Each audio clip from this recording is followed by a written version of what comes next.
So we're going to talk today, therefore, about working at playing. Now I got to figure out which camera I'm looking at. Okay, there we go.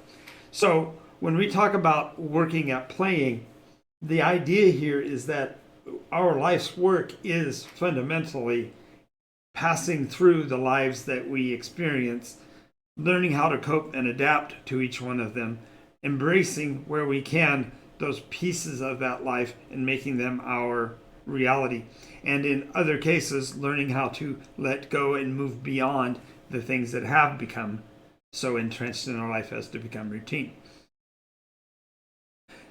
The question then is, how is life a game? Most people, take life pretty seriously, and arguably as we get older, we're pretty much programmed by our families, our culture, and our clan, our cliques, and everything to really walk away from the playfulness of it and start to take it, very seriously. Well, I see life as a game, and the reason why I see life as a game is that I define a game pretty specifically.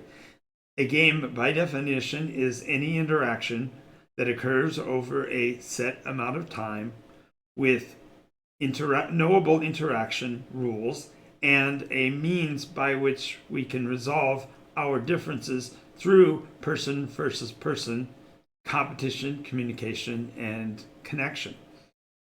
So when we go through this, we have to realize that our lives are all of these things. Our lives are certainly a limited engagement activity. We only live for a certain number of years. I particularly like the definition given by the group Rush, where they talk about learning that we're only immortal for a limited time.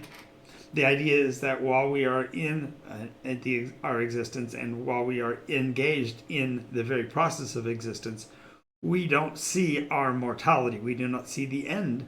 And it isn't until we're out of those engagements and looking at it instead from the standpoint of what could have been or what might have been that we start to see our mortality. Because it's a limited engagement activity, it fits into the category that I gave for a definition of a game. The next thing is that it does engage a finite number of people.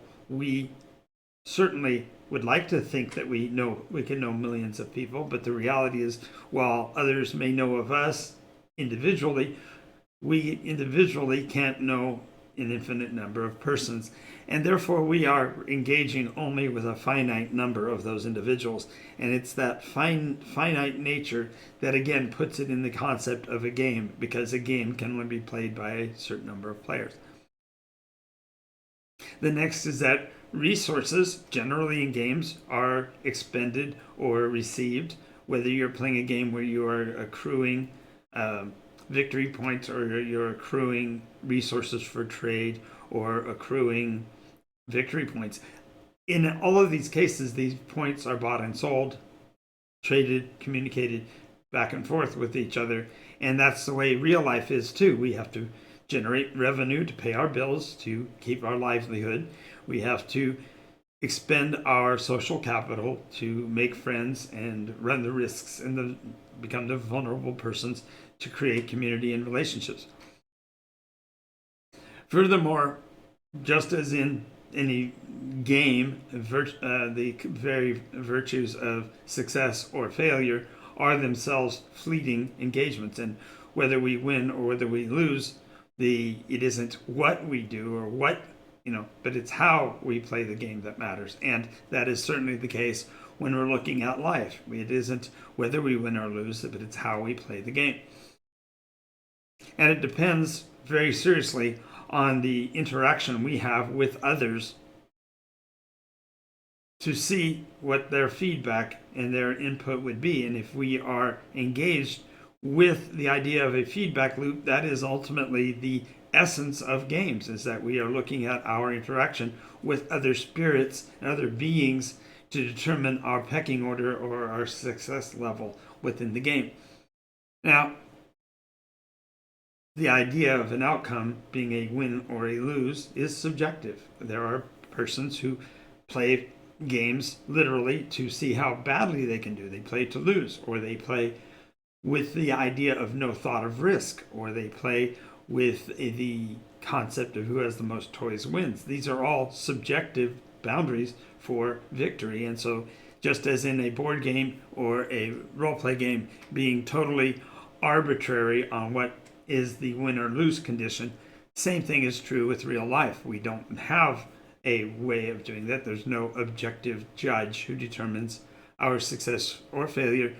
Of course, this can be argued in the case of religious affiliation, because of course in those cases there would be a deity that could be measured, but that person is, again, just like in a game, would be outside of the rules. They're not playing within the same framework. Now, they can be played solo. Almost every game out there, you can find a solo version of just about every game. So you can either play solo, or you can play with as large a team or a large group as possible. Sometimes games are set up to be played by hundreds of people. Think of the participation in like lottery and things like that. These are games, and they're being played by millions of people, but the actual competition is limited because you simply can't deal with playing with the infinite again.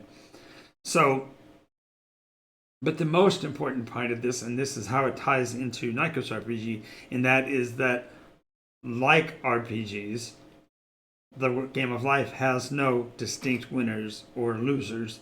They can be measured within the framework of the game. We, as the saying goes, we don't get to take it with us. We don't create a pile of loot that is our victory. Certainly we could argue that that is our subjective victory, but it is not there's no definite checklist of what is a win or what is a loss. And the real key here is that the only way to win is to play. If you are going to participate in the world and you are going to reach any form of success, you have to have engaged. You have to have been part of the game. So now let's talk about how that game plays out.